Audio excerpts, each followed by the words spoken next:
Alhamdulillah Rabbil Alameen wa salatu wa salamu ala Sayyidil Anbiya wal Mursaleen. This is Majib Qazi, and you're watching Dallas Roundup from the studio of Dallas Fort Worth on TV I-95. I'm very honored and thrilled to have a very special guest with me today, Honorable Ambassador Malik Nadeem Abid, who is based in New York at the headquarters of UNO, and he's also Secretary General and the uh, executive officer for the organization called International Human Rights Commission, headquartered in New York. I have several questions about this issue of human rights, but the problem with the human rights is that who is going to define what the human rights are? So we are in a position to ask these hard questions to someone who actually is part and parcel of this human rights, not only definition but implementation, and as an ambassador who speaks for the rights of human beings around the globe, not in just the countries or the areas that are oppressed, but the one who can really make an impact. My first question to Ambassador Saab is that what is human rights? I mean, just make me understand, because I don't see the human rights being respected in vulnerable regions, and UNO being a body that we, the people around the world, heavily rely on, are very disappointed with the performance of the UNO. First of all, welcome to the show, and thank you very much for taking the time out. What is human rights? Assalamu alaikum, and a good day to your viewers around the world, and of course in Dallas as well. Thank you so much for having me in your show. It's a discreet honor for me. In first question, you have asked me so many questions that if I started answering you in detail, I think we would need at least a few hours conversation. But very briefly, I can tell you, if you ask me what are the human rights or what is the human right, I would say that every person have the right to live respectably, safely, with all the equal opportunities. So this is the sentence definition of human rights. But if you want the details answer, on December 10th, 1948, probably since ever United Nations is established, probably the only document unanimously approved by all the members of the United Nations was the Universal Declaration of Human Rights. It defined 19 basic rights of the human beings, including every single person is born free. Every person have the right to live independently, safely, and look for the prosperity for his or her family and the kids and everyone. There are 19 different uh, rights defined, very well defined by the United Nations. And your question, very valid question, and honestly speaking, the most difficult time I face answering this question whenever somebody asks me, because accepting one's own mistakes and weaknesses is the most difficult part. You said the United Nations performance on the human rights arena is not very impressive. Unfortunately, I have no reason not to agree with you. It's a very unfortunate part that wherever I go, I have to admit this reality and the fact that my generation have completely failed to deliver peace, prosperity, and the human rights to the world. Completely failed. And when I say my generation, it's not just my generation in particular as human beings. I mean those who manage, those who ran, and those who are the decision makers in the United Nations as well. Security Council, ECOSAC, um, General Assembly, all the organs of United Nations completely failed. Very unfortunate, and as I said, it's very painful for me to admit, but this is a reality, and we cannot repair the damage unless we accept the realities. The reality is that United Nations in the last 50 years could not stop one single crisis or war in any part of the world peacefully. Uh, So Ambassador Saab, that's very kind of you. I think that's very impressive that you have accepted the failure on the United Nations, and still people around the world look up to the United Nations. And you have beautifully defined that every individual who is born has a life and liberty, equality, dignity, and all those rights are given and guaranteed. And obviously, there would be some people, some entities, some organizations, some institutions, nationally, internationally, locally, at the country level or at the international level, to enforce those rights, because sometimes human beings tend to fail and deprive others from their very basic rights. And I am going to take this opportunity from someone who is esteemed and has a depth of knowledge on the subject. My question is that the billions of dollars are poured in the UNO every years, and we always have this talk about human rights violation in those vulnerable regions. And I'm going to specifically ask those questions about the regions. My if I were to ask you in very briefly, what would be the job of United Nations Human Rights Commission basically if they don't have a power to enforce it? again, very important question, and many of the people who are involved in decision making and policy making around the world don't know this. The Human Rights Commission or the United Nations High Commission for Human Rights, which headquarters in Geneva, are not enforcement agencies. None of us have the power to enforce any of the findings. We are only investigating agencies, especially my agency, International Human Rights Commission, is a completely independent, neutral agency. We are not even answerable to United Nations. We investigate our own, process. We do our own diligence. We send our own investigators. We find the reports. We write the reports. We share it with United Nations. We share it with other agencies around the world, different countries. But the problem is, the only entity that has the power to enforce something is the Security Council. And very unfortunate that last 16, 17 years since ever I'm involved with the International Human Rights Commission, we had been fighting very hard to change the operative uh, standards or the rules of operations of Security Council. We are unable to even move 1 inch. Let me explain you quickly and briefly, and your audience and your viewers will understand very clearly. Security Council have 15 members, 5 permanent members who have the right to veto, and 10 elected members who are elected from General Assembly after every certain number of years. So those 15 members, they have the power to discuss any crisis or any problems or any issues around the world.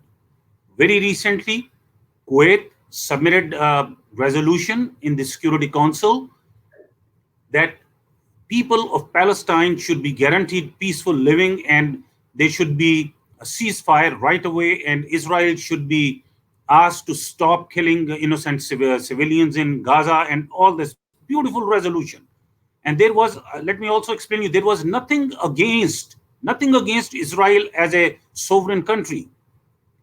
So out of 15, 10 countries voted in favor of the resolution. 10. So 2/3 of the countries voted in favor. Only one country voted against it. That was United States of America, who vetoed this resolution. Now let me put this in a more easier way. 6 billion people around the world, representatives of 2/3 of the world population, they wanted peace in Palestine. Only one country representing 330 million people only said no, we are not going to talk about this. So almost 4 billion people's representative wanted peace, and 330 million people's representative America said, no, we cannot allow this resolution to be adopted. What a painful reality.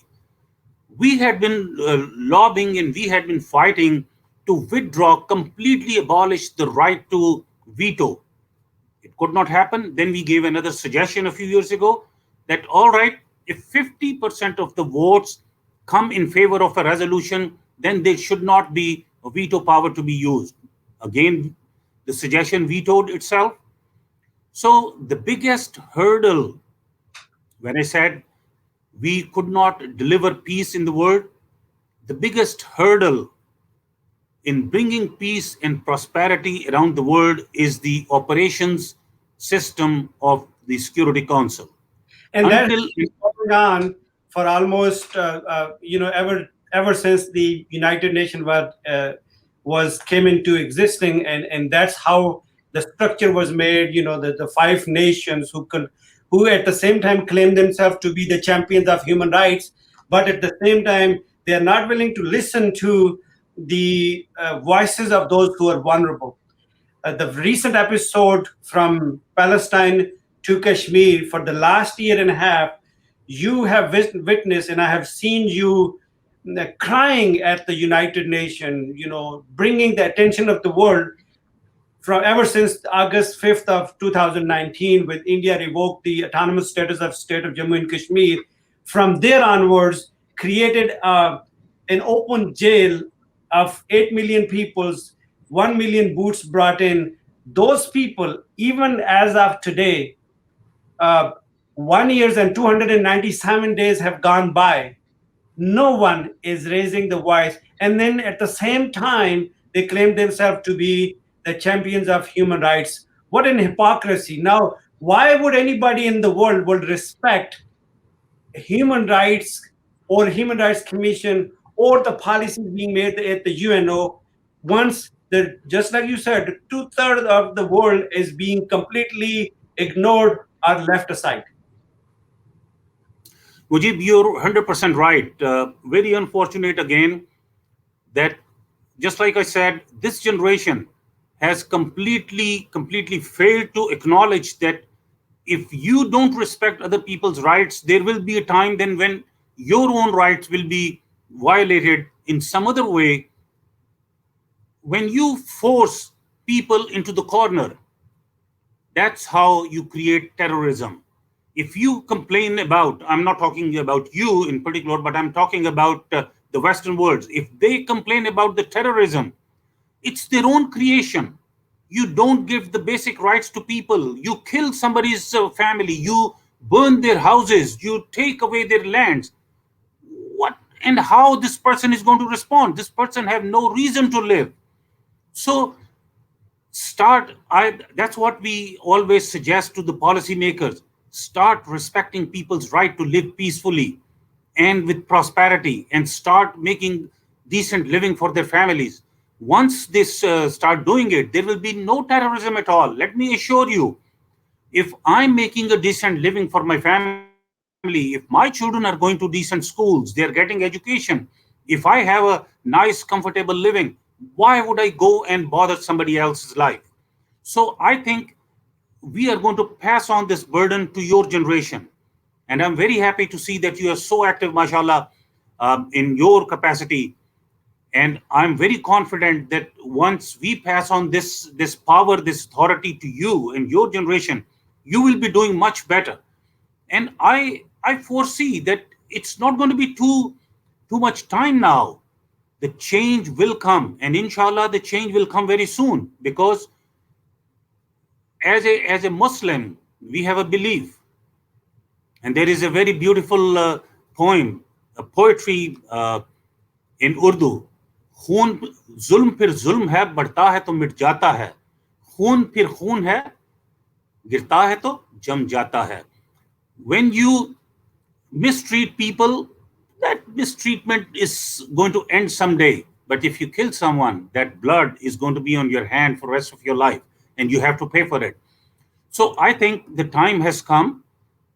Now, the only problem is that the third world countries who are the majority in the General Assembly, who are the actual power, who can make decisions, who can send their representatives to Security Council, and who can make the changes of the Security Council's bylaws and operational systems, they are financially vulnerable countries.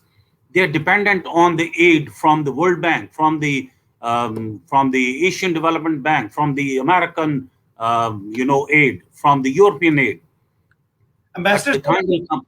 let me digress a little bit and ask you this question, and you're welcome to what they call a well left if you choose not to answer that question.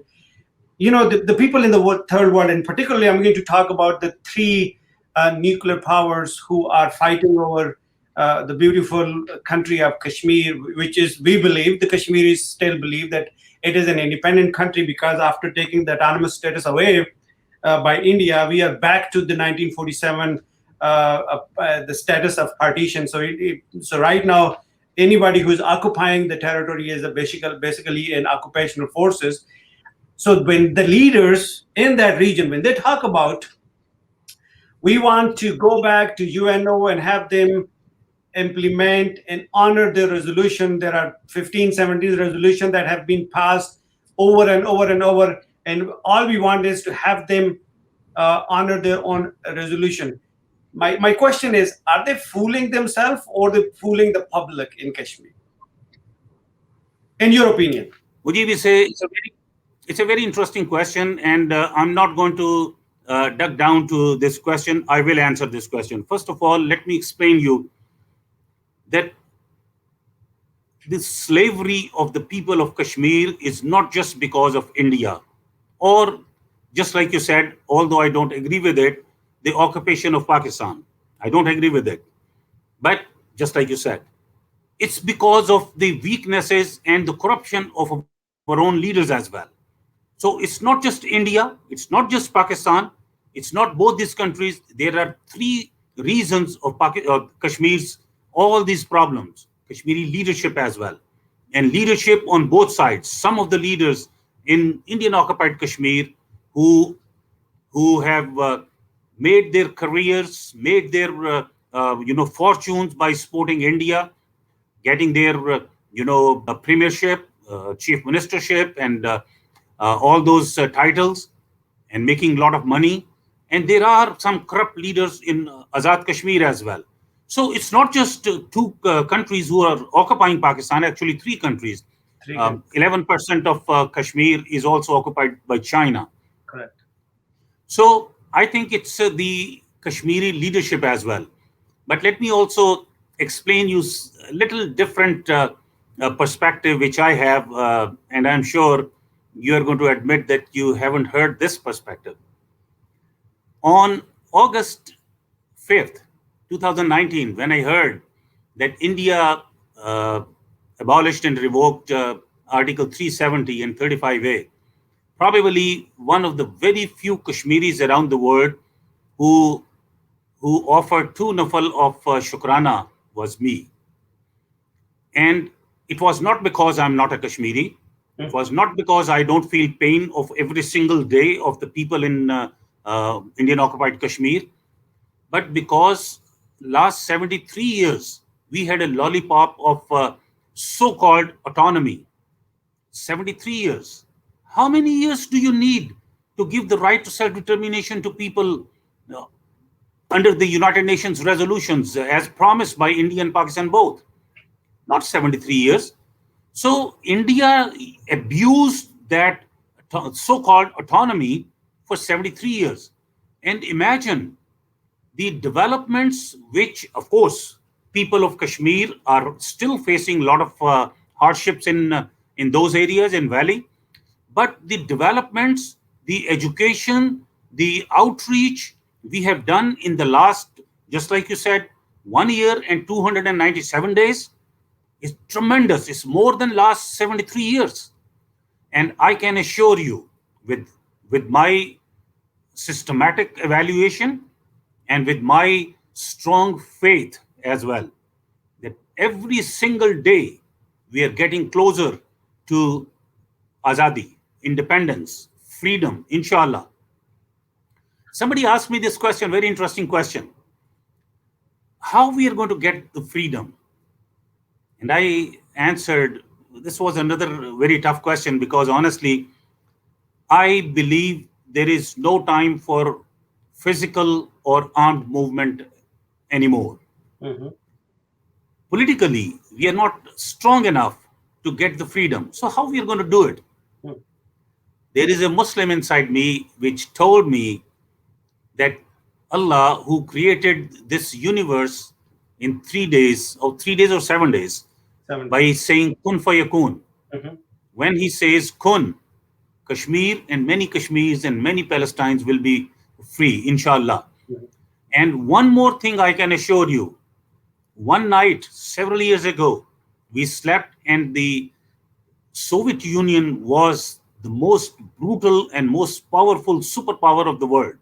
Next morning, we woke up, we saw 16 small pieces of that superpower.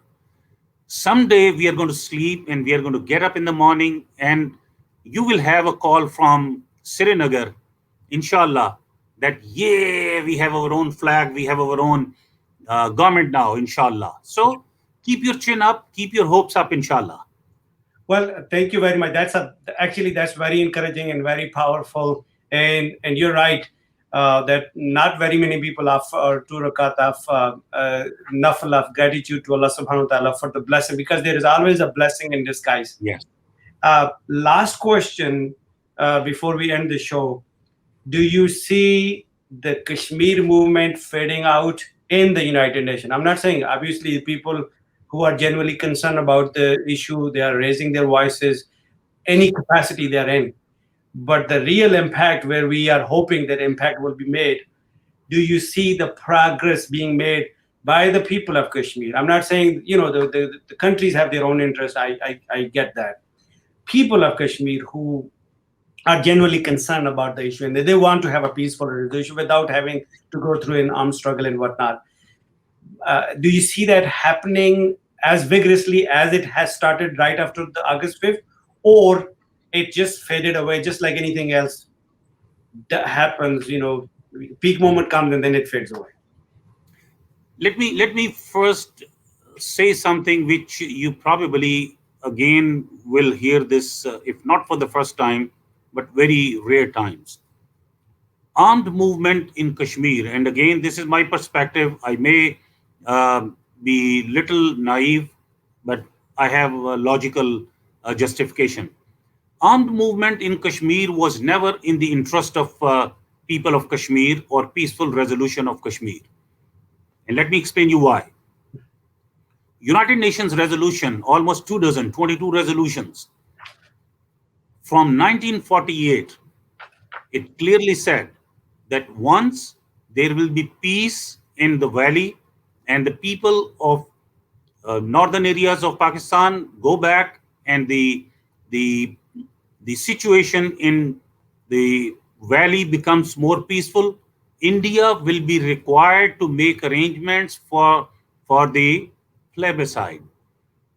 Whose interest it is to not to have peace in the valley? Whose interest it is? Not Pakistan's, not Kashmir's, I believe. India's interest. India's interest is that there should not be peace in the valley at any time.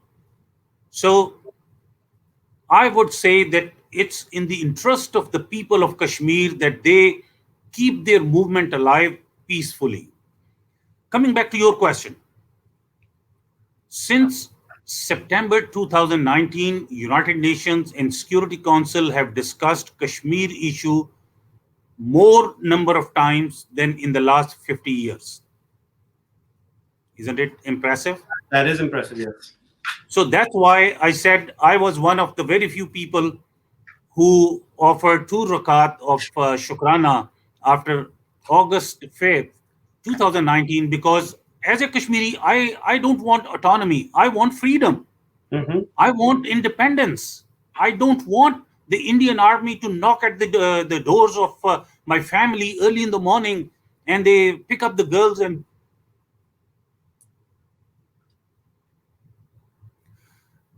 and disappear their dead bodies later on.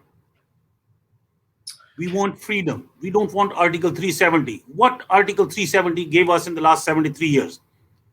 Under Article 370, still 110,000 innocent civilians were killed in the last 35 years. We don't want Article 370. And as a matter of fact, I challenged Shah Mahmood Qureshi Saab, the Pakistan's foreign minister, when he, in a press conference, he said, we demand India to implement and restore Article 370. I stood up, I said, Mr. Foreign Minister, you're wrong. Stop begging for Article 370. Now step up and start fighting for the freedom. So start implementing the 24 UN resolutions.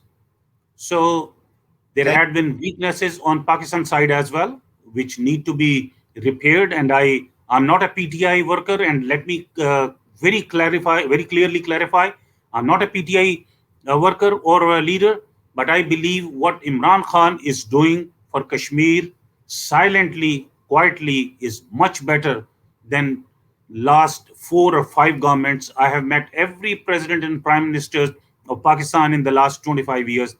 I have never been impressed by anyone except Imran Khan, because when I met him in September 2019, after his speech in the United Nations, face to face, one-on-one, the only question he said, I want to be the advocate for people of Kashmir. What do you want from me? And what do you want from Pakistan? And honestly, my whole body started shaking with excitement that he wants us to guide him. He's not bragging about his accomplishments as a leader. So I think we have to give him some time. We have to strengthen him, and we have to strengthen ourselves as well. We have to forget our basic differences as Kashmiris, that we want independent Kashmir, we want affiliation with Pakistan, or what kind of government we want democracy, we want aristocracy, or what. One basic thing, we must agree, every single Kashmiri agree on one thing, that enough is enough. There is no resolution under the Indian rule which will be accepted by us. Absolutely no.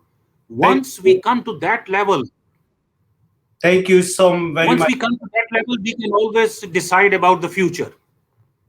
I totally understand that, and I think we will have to leave it right there. Thank you so very much for being on the show today. We need to have a dedicated show just for the issue of Kashmir and what will be the way forward.